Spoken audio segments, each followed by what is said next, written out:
Les secours appellent à la prudence ce matin dans l'ouest de la France, où les deux tempêtes successives du week-end sur des sols déjà gorgés d'eau provoquent des inondations. Il y a une centaine de personnes qui ont été évacuées à Rennes. Rennes qui n'avait pas vu une telle crue depuis plus de 40 ans. C'est ce que dit la maire de la ville, qui s'attend d'ailleurs à une lente décrue, pas avant mercredi. Les niveaux d'eau d'ailleurs qui doivent toujours grimper là, en ce début de semaine en Ille-et-Vilaine, placés en vigilance rouge. D'où cet appel à la prudence du commandant Jérôme François, vice-président de l'UNSA Pompiers. Prendre la route quand c'est inondé, eh bien à pied, il peut y avoir des trous qu'on voit pas, il peut y avoir des bouches d'égout qui ont sauté. Quand on est en voiture, on voit pas le contour de la route, on peut tomber en contrebas. Voilà, l'endroit le plus sûr, sauf avis contraire des autorités, c'est de rester à la maison. Se laisser également la possibilité de monter dans les étages, se réfugier sur le toit, et si vraiment il y en a besoin, il peut y avoir des sauvetages par hélicoptère. Là, quand même, la meilleure arme dont dispose aujourd'hui le secours, c'est la prévention. C'est-à-dire que là, il n'y a aucune surprise. Sur place, les autorités ont dimensionné cela et sont prêts à y faire face. Et si les habitants n'ont pas reçu l'ordre d'évacuer, c'est qu'il n'y a pas un risque réel pour la population. La conséquence de la tempête Hermia, le trafic des TER est perturbé au moins jusqu'à midi entre Nantes et Angers.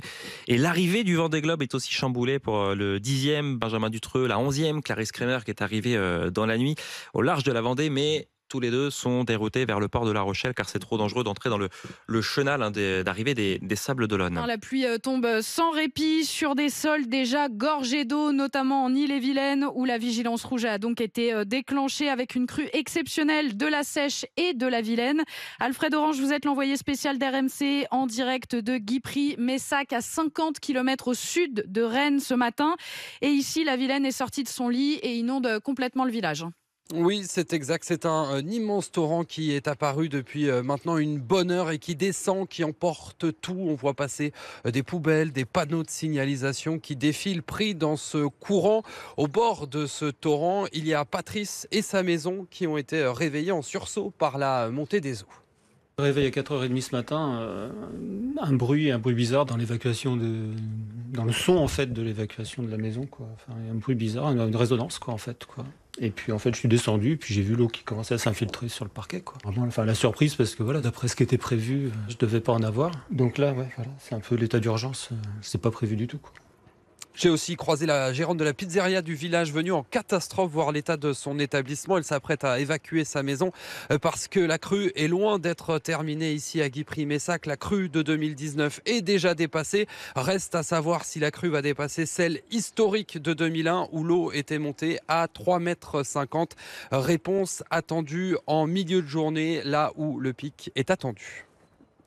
Envoyé spécial d'RMC en Ille-et-Vilaine. Samir, vous êtes au cœur de la tempête, vous êtes chauffeur VTC peut-être au volant d'ailleurs là? Vous avez fait attention hein? Bon. Ouais, on fait attention, il y a des rues fermées dans Rennes et en fait moi j'habite au niveau de Noyal, Châtillon-sur-Seiche. Ouais. Et donc nous la Seiche était déjà sortie de son lit il y a 15 jours. Ouais. Et c'est vrai que là c'est chaud. J'ai un corps de ferme à 500 mètres de chez moi qui est sous l'eau. Qui a les pieds dans l'eau, ça y est. Ah, hier j'ai vu, je sais pas si c'est leurs amis ou quoi, mais ils ont mobilisé 2 tracteurs, il y avait énormément de monde devant, à essayer de faire le maximum, mais c'est vrai que c'est compliqué, hein, c'est très très très très difficile. Et là, vous la sentez la tempête, ça continue à pleuvoir. Hein. Il a plu, alors hier soir je suis rentré, parce que je bosse, hier soir je suis rentré, j'en avais marre, il pleuvait de ouf. Ouais. Il a plu toute la nuit, ça a réveillé ma fille là, à 5h du matin, c'est pour ça que je me suis levé là. Ouais. Mais c'est vrai que c'est un truc, non mais ça, la maison... le vent, la pluie. Et votre fille, vous avez réussi à la rassurer? Ouais, elle est petite, ça va. Bon. On l'a rendormie, les 2 autres ils sont partis, mais on l'a rendormie direct, mais c'est vrai que c'est compliqué. Hein, mais faites attention, hein, il y a vraiment des conseils aussi de prudence, de rester le plus chez soi. Géraldine, on en est où? Le pic de la crue qui est toujours pas atteint pour l'Ille-et-Vilaine, pour la Seiche et la Vilaine notamment. Ce pic qui devrait être atteint dans la journée, mais ça va prendre beaucoup de temps pour que ça redescende. Notamment parce que mercredi, on a une nouvelle perturbation qui va encore apporter beaucoup de pluie. Donc là, vraiment, toute la semaine, ça va être très compliqué. Dans la région, on n'a pas vu ça depuis plus de 40 ans. Et vous allez quand même aller bosser tout à l'heure, Samir? Ouais, je vais travailler. J'ai 2-3 rendez-vous. Donc après, je fais vraiment attention. Parce que, on va pas se mentir, hein, le but, c'est pas de se retrouver sous l'eau. Mais ouais. C'est faites attention à vous, parce que le préfet, c'est vrai, recommande, quand c'est possible, de ne pas trop sortir de chez soi. Et au moindre risque, vraiment, ne vous engagez pas. Si vous voyez une rue qui paraît inondée, surtout, ne tentez pas. Ah. Mais Samir, en tout cas, merci de votre témoignage. Bon courage, effectivement. Il a continué à pleuvoir toute la nuit. Alfred Orange, vous êtes en direct de Guipry-Messac, commune au sud de Rennes, en direct pour RMC ce matin où les habitants se déplacent sur des barques. Exactement, un constat implacable et assez désespérant, il faut le dire. L'eau monte toujours. Pour vous dire, j'étais posté sur un passage piéton il y a encore quelques minutes. Il a désormais complètement disparu sous l'eau. Face à moi, un torrent qui dévale les rues de Guipry-Messac. Et à côté de moi, Thierry Beaujouan, le maire, ciré et bottes jaunes aux pieds, qui assiste très ému à la montée des eaux. Catastrophique. On est sur une crue qui va dépasser celle de 2001. On va sans doute avoir, quand le jour va lever, beaucoup d'interventions. Parce qu'on est vraiment sur une crue historique là. Je veux dire, il va y avoir beaucoup de gens, c'est vrai, dans la détresse aussi, parce que je veux dire, quand vous avez 1,50 m ou 2 mètres d'eau chez vous, et toute la journée on va être sur le terrain là, voilà. Autour de moi, vous en parliez, on s'active. La commune a mis à disposition plusieurs kayaks pour aller chercher les sinistrés dans ces nouvelles zones inondées. C'est une longue journée qui débute ici, à l'heure où le pic de crue n'est même pas encore atteint. Mathieu, des fortes pluies sont en cause, mais aussi un défaut d'entretien des Français dans les dégâts des eaux. Dégâts des eaux en forte hausse en 2024. Merci de le simplifier pour nous, ce dossier. La crue est humide ce matin encore. Il y a l'Ille-et-Vilaine en vigilance rouge pour crue. 7 autres départements toujours en vigilance orange. Pluie, inondations, crue, vent, entre autres. Et Rennes qui connaît des inondations inédites en 40 ans après le passage de la tempête Herminia. Mais il n'y a pas que l'eau qui monte par le sol. Ces fortes pluies récurrentes mettent nos toits à rude épreuve. Le nombre de dégâts des eaux est en hausse de 20,4% en France en 2024. Ce sont des chiffres fournis par les assureurs, mais on trouve la même tendance en interrogeant les experts en assurance ou les artisans. Et l'enjeu est colossal. On parle d'un dégât des eaux toutes les 3 minutes en France. 41% des sinistres. Nos maisons prennent l'eau. Le premier facteur, c'est bien sûr la pluie. Oui, il a beaucoup plu en 2024. C'est la 7e année la plus arrosée en France depuis 1959. C'est ce que dit Météo France.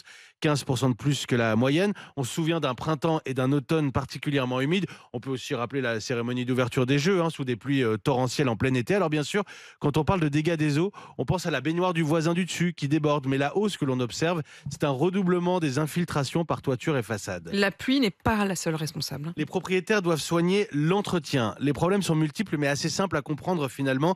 Les mousses ou d'autres végétaux que l'on laisse pousser ou se déposer empêchent l'écoulement de l'eau. Pensez à ces feuilles mortes ou aiguilles de pin qui bouchent les gouttières. Des tuiles se déplacent avec le temps, d'autres se fissurent ou deviennent poreuses. Certaines s'envolent. Sur les façades, il faut surveiller les fissures ouvertes. Le toit, on ne le voit pas, alors on n'y pense pas, ou trop tard. Les assureurs appellent les propriétaires à s'assurer que l'écoulement puisse se faire. Une toiture, ça se révise tous les 5 ans, disent les professionnels du bâtiment.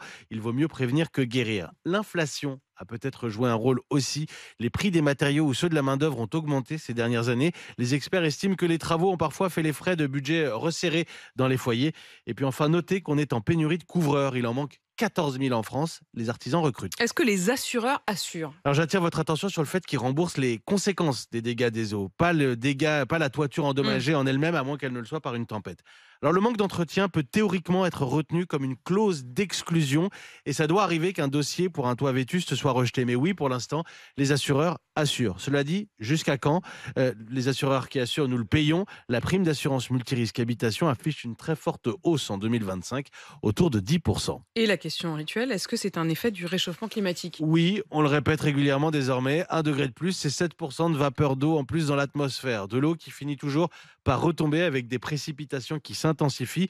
Un autre sujet toutefois, celui de l'adaptation. Il va peut-être falloir revoir l'architecture aussi, en cause dans de nombreux dégâts des eaux. La multiplication des maisons à toit plat, l'eau y stagne, idem pour les toits terrasses évidemment.